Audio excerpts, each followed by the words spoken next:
Aquarius, the Giver of Unity, by Benjamin Creme's Master. A Master Speaks, Volume 1, page 439. Each age confers on humanity a specific quality of achievement.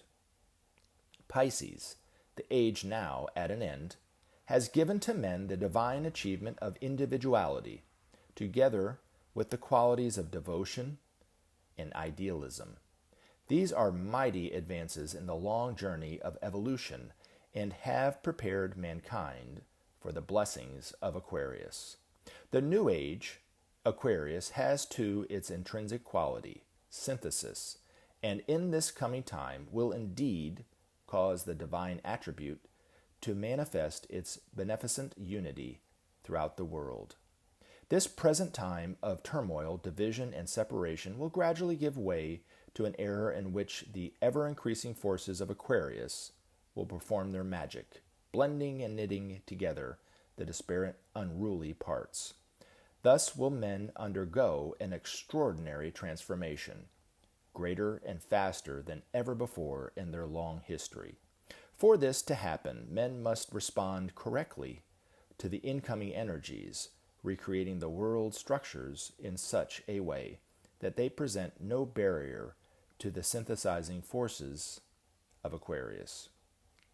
Hierarchy, physically present among men, will lend all their experience and knowledge to this end. Thus will it be, and thus will men renew their ascent toward their God-given destiny, demonstrating in all its glory their unity with God and with all men. Soon, Maitreya will emerge, and after him the vanguard of the masters. They will advise and guide the direction of the needed changes, adding their wisdom to the deliberations of men.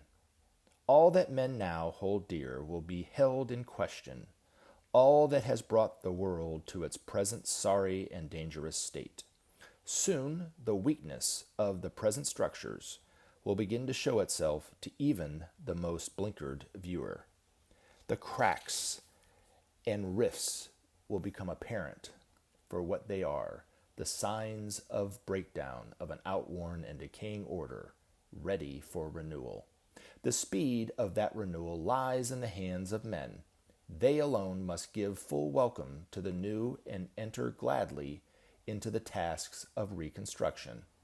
Guided and helped by hierarchy, men will soon realize the benefit of change and trust the wisdom of their elder brothers to see them safely through the period of transition.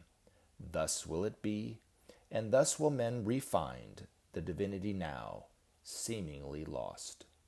They will put aside, at last, the talent for war and confrontation. Learning to share, they will inaugurate the era of trust.